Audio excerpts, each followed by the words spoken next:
un petit haul un petit peu mixte où il y aura des fringues, des accessoires et du make-up, en très petite quantité pour chaque partie d'ailleurs. Je trouve ça plutôt sympa. Je vais commencer par le make-up, parce qu'en fait il n'y a que 2 petits trucs, non 3 en fait, dont je voudrais vous parler. Une des 3, je vais commencer par celle-ci parce que je le porte, mais je ne peux pas vous le montrer.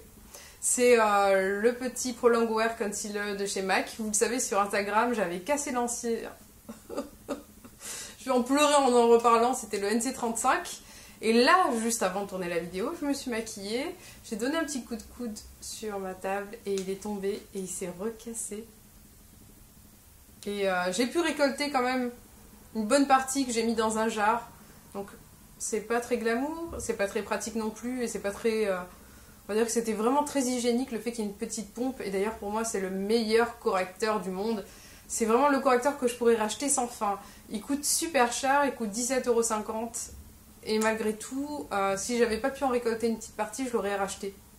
C'est dire s'il est bien ou pas. Là j'ai pas mal d'imperfections que j'ai cachées avec. Je veux dire que dans la vie de tous les jours, j'aurais mis mon correcteur, j'aurais mis un petit voile de poudre minérale rapido et je serais sortie. Vraiment, il n'y a pas besoin de plus. Ça couvre quasiment tout et c'est vraiment très pratique. Je vous le conseille vivement, c'est le Pro Longwear Concealer que je vous mets là. La vraie photo ou le cassé. Puisque j'ai eu le temps de le prendre en cassé, je me suis dit, oh là là, ça a trop fait rire mes copines sur Instagram, tellement vous savez que j'avais eu trop envie de l'avoir. Et maintenant que je l'ai, ben, il est déjà cassé. Je suis juste trop deg, mais bon. J'avais pris aussi autre chose avec. Parlons d'autre chose parce que sinon je vais pleurer. C'est juste le meilleur concealer au monde. C'est le Vegas Volt, le rouge à lèvres que j'ai pris. Je le porte actuellement et j'ai appliqué un petit gloss par-dessus. Le Vegas Volt, c'est un orangé vraiment plutôt soutenu. Et contrairement au Morange, il n'est pas orange néon. Morange, c'est Morange de chez MAC, qui n'est pas, je crois d'ailleurs, aussi Amplified, c'est autre chose. Et j'aime beaucoup cette couleur qui est vive habituellement, mais je l'ai quand même estompée un petit peu avec un gloss corail. Je portais déjà du orange assez vif et je pense que ça fait beaucoup trop. Alors que là, la petite touche de orange fait un léger rappel sans forcément être parfaitement coordonné à mon collier, ce que j'aurais pas forcément apprécié.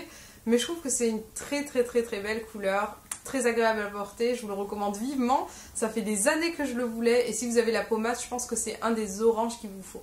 Alors j'ai pris un crayon à sourcils parce que je traînais un petit peu sur les blogs ces derniers temps et j'ai vu sur le blog de, je crois que c'est Beauté Brune. Je crois que c'est ça le nom du blog. Je le mettrai en barre d'informations ou d'ailleurs sous la vidéo.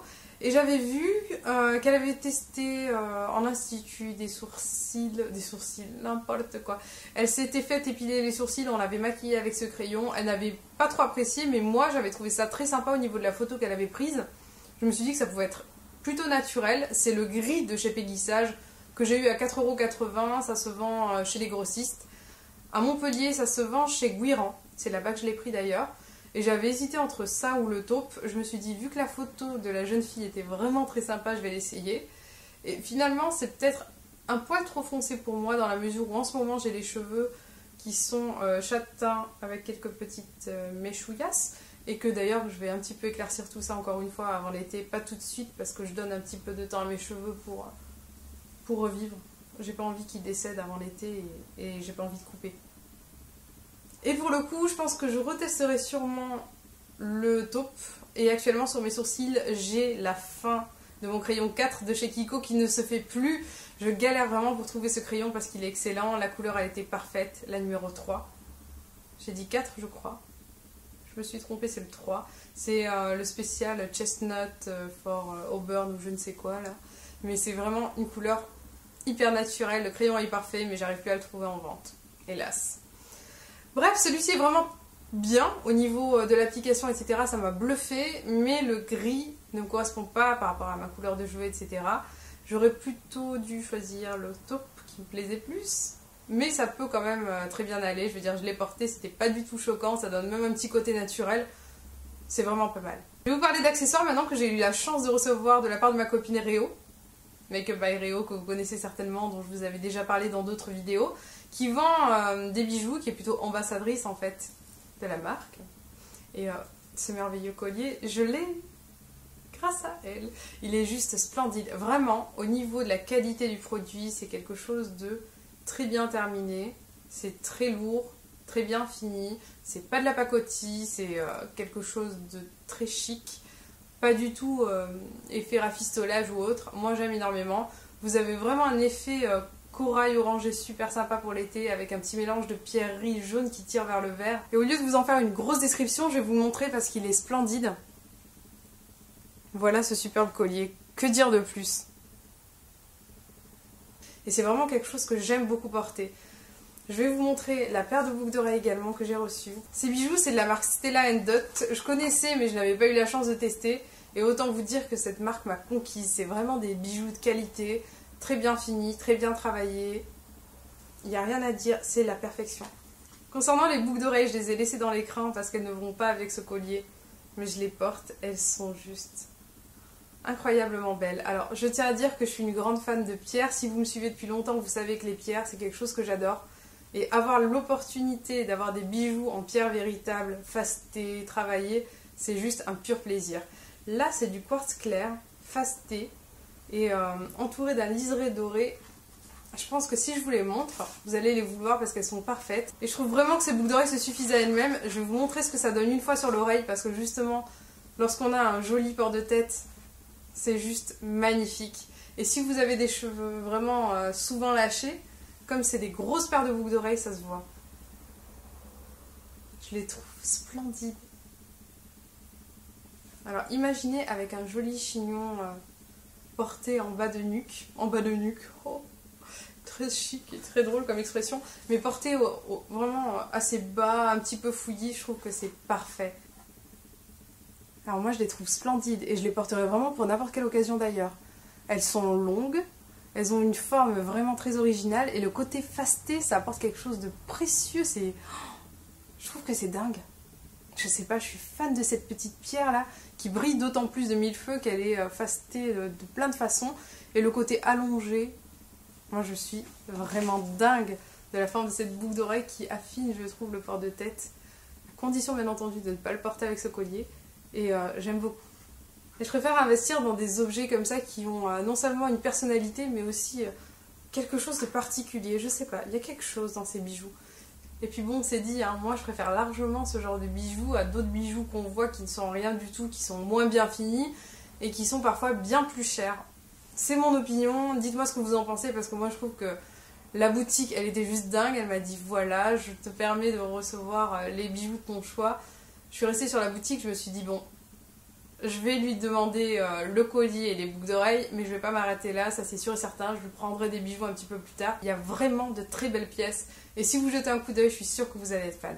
Alors je vais inclure dans mon haul deux autres petites pièces que je viens de recevoir de la part de Mango. Il y avait des petites promos, des 20% qui traînaient, c'est Mango Outlet. Je pense que vous l'avez vu pas mal de fois sur ma chaîne, et aussi ailleurs d'ailleurs. Et je suis un peu déçue parce qu'ils ont enlevé les prix d'origine, et j'aurais bien aimé voir effectivement si les prix d'origine et ceux qui étaient affichés sur le site, sachant que j'ai eu ces produits vraiment beaucoup moins chers que ceux qui étaient inscrits. Je crois que ce top, je l'ai eu à 9 € environ. Alors j'avais beaucoup aimé l'effet fluide et surtout le mélange de couleurs. Donc voilà, vous avez le côté beige en haut, au niveau des épaules et au niveau du col. Et tout le reste est cru. J'avais trouvé ça très sympa. Le petit col en V comme ceci, j'ai trouvé ça très chic. Par contre, je viens de le recevoir. Donc, moi, ce qui me saute aux yeux, c'est que ce top est totalement transparent. Donc, à porter, bien entendu, avec un petit débardeur en dessous. Et je suis un petit peu déçue dans la mesure où j'ai l'impression que c'est pas le Mango que j'ai l'habitude de voir, du moins lorsque j'achète quelque chose de la gamme prix un petit peu hard, j'allais vous dire. Parce que là, c'est les prix soft parce que c'est Mango Outlet. Et lorsque vous allez chez Mango et que vous achetez quelque chose à 8-9 €, vous vous attendez à quelque chose de qualité un petit peu légère. Je pense que vous comprenez ce que je veux dire. Et là, j'ai l'impression qu'ils ne se sont pas surpassés loin de là. Je sais pas. Je trouve que c'est un petit peu transparent du coup. Très léger. C'est pas forcément ce à quoi je m'attendais. Donc c'est sympa sans plus. Et ça mérite pas, pour moi, plus de 9 € dans la mesure où c'est pas quelque chose d'extraordinaire. La matière est mignonne sans plus, heureusement d'ailleurs qu'elle est un petit peu mignonne, c'est pas forcément totalement chinois, heureusement, mais c'est toujours pas ça. C'est pas quelque chose d'extraordinaire, c'est pas le Mango que j'avais l'habitude de prendre. Donc là, je suis contente parce que la couleur est sympa, c'est fluide, c'est plutôt agréable à porter apparemment lorsque je touche le produit. Mais c'est pas quelque chose de... Je sais pas, j'ai l'impression que c'est devenu un peu cheap là en ce moment, non?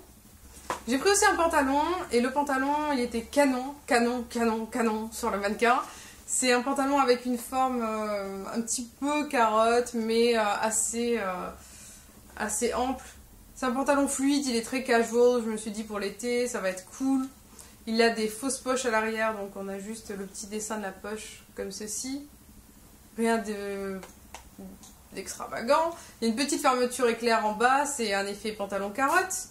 Et je me suis dit que la petite couleur grise stone un petit peu naturelle allait pouvoir rehausser une tenue.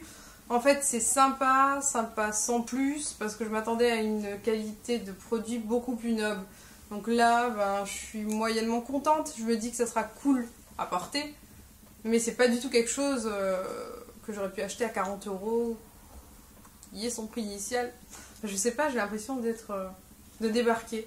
Autrement, la dingo que je suis, si vous me suivez sur Instagram, vous le savez, j'ai acheté quelques trucs chez Kissprix, qui est en fait le Texto dégriffé à Montpellier, et qui propose des chaussures de chez Texto à prix beaucoup plus bas. Et là, il y avait des promos.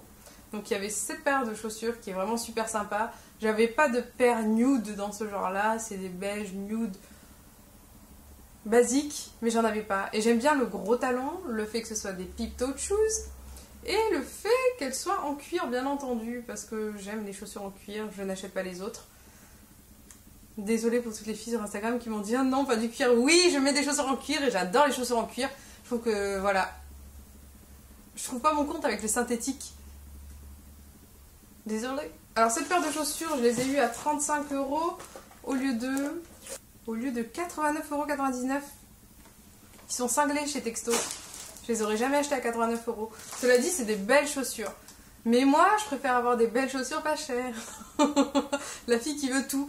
Non, mais c'est Texto, c'est pas non plus une paire de chaussures style San Marina. San Marina, oui, je comprends que ce soit cher. On voit que la qualité de cuir, c'est du beau cuir de veau. Il y a une grosse différence, je trouve en tout cas. Et pour des textos, moi je trouve que le prix auquel je les ai payés, 35 € ça suffit. J'ai presque même trouvé ça cher sur le coup, mais je me suis dit attends, c'est du cuir, faut pas déconner non plus. Alors à 35 € du cuir, bien sûr que je dis oui, surtout que la paire de chaussures est vraiment très belle. Je sais pas, je la trouve vraiment canon. Et ça peut aller avec plein de trucs, vraiment plein de trucs. Alors, je me suis aussi prise une petite paire de sandales qui sont beaucoup plus pratiques que les autres parce qu'elles sont très petites au niveau du talon. Donc, vous avez un superbe talon pour celle-ci. Celle-ci, c'est moitié moins presque, ou plutôt une fois et demi moins. Oh, elles sont grandes quand même, j'avais pas remarqué qu'elles avaient une telle hauteur. Et, oui, très agréable à porter. Je les ai portées hier, tranquillou. Je les ai bien sûr essuyées en dessous avant de les tenir à la main parce qu'il n'y a rien de plus dégueulasse que des chaussures usagées. Et elles sont très pratiques. Vous avez donc une grosse lanière à l'avant, une lanière sur le côté comme ceci. Et voilà, je les ai prises parce qu'elles sont simples à porter. Et parfois j'aime bien mettre des chaussures sans me prendre la tête, me demander si ça va aller avec quelque chose ou pas. Et en plus, je veux dire voilà, c'est un produit super pratique qui est en cuir et qui m'a coûté 25 € ou 20 €. Et j'ai trouvé ça super cool du coup, non? Et c'est une paire de chaussures super pratique qui m'a coûté 20 €. Je trouve ça très correct, sachant qu'en été, j'aime pas forcément me prendre la tête avec ma paire de chaussures. Je vais forcément m'en acheter d'autres parce que j'adore les compenser, mais j'en ai pas trouvé qui me plaisaient pour l'instant. Donc si vous avez des idées ou des bonnes adresses, dites-le moi dans les commentaires. Quoi qu'il en soit, je reste tout le temps autant fan des talons. J'aimerais pouvoir les mettre toute la journée, mais c'est pas forcément possible. Sauf si c'est des talons agréables, comme ces gros talons. Ou que la courbe est faible, ou qu'il y a une petite plateforme à l'avant. Donc oui, on a l'embarras du choix. Et oui, je pense que je vais quand même partir encore à la recherche de nouvelles chaussures. Non, ça va, c'est pas mon truc qui est cassé. Alors voilà, j'espère que vous avez apprécié cette petite vidéo. Je vous fais d'énormes bisous et je vous retrouve très vite. Ciao, ciao!